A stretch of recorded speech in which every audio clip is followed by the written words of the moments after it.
ஆண்டவராகிய இயேசு கிறிஸ்துவின் நாமத்திற்கு மகிமை உண்டாவதாக. இந்த இயேசு மூலமாய் கர்த்தருடைய வார்த்தை பகிர்ந்து கொள்ள விரும்புகிறேன்.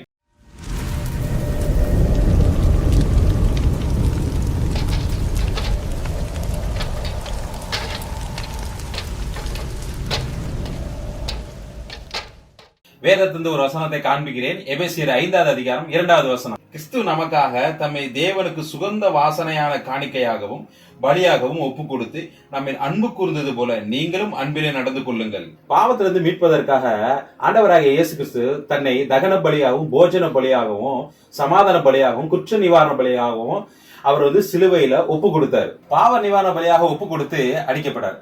சரி, இதெல்லாம் எதுக்கு செஞ்சாரு அப்படின்னா, நம்மளை மீட்பதற்காக மாத்திரம் இல்ல, பிதாவினிடத்தில் சுகந்த வாசனையாகவும் பரிசுத்தமாகவும் கொண்டு சேர்ப்பதற்காக. சரி, இப்படி எல்லாம் நம்மள பரிசுத்தமாகவும் சுகந்த வாசனையாகவும் மாற்றின தேவனுக்கு நாம எப்படி நடந்து கொள்கிறோம் தெரியுமா?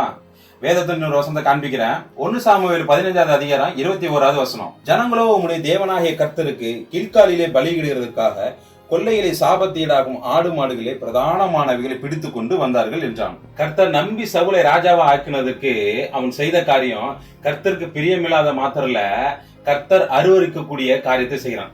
அது என்னன்னா, கர்த்தர் அழித்து போட சொன்ன ஆடு மாடுகளையும் இவன் அழித்து போட மனதில்லாமல் தேவனுக்கே பலியாக கொண்டு வருகிறான்.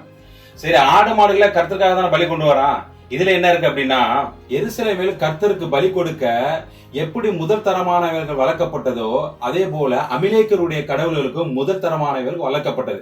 அதாவது அஸ்தோரத்தும் பாகாலுக்கும் வளர்க்கப்பட்ட ஆடு மாடுகளை தான் சவுல் கர்த்தருக்கு பலியாக கொண்டு வருகிறான்.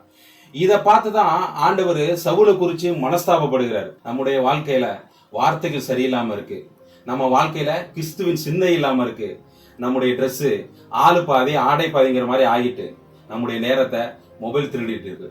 நாமும் சவுலை போல அஸ்தோரத்துக்கும் பாகாலுக்கும் உள்ள காரியங்களை தேவனுக்கு பலியாக கொடுக்க விரும்புகிறோம். நம்ம குறித்து கர்த்தர் மனஸ்தாபப்படுகிறார். மனம் திரும்பு, மணவாளன் சீக்கிரம் வரப்போகிறார். இந்த வார்த்தை உங்களுக்கு பிரயோஜனமா இருக்கு நம்புறேன். இந்த வார்த்தை உங்களுக்கு பிரயோஜனமா இருந்துச்சுன்னா மற்றவருக்கு ஷேர் பண்ணுங்க.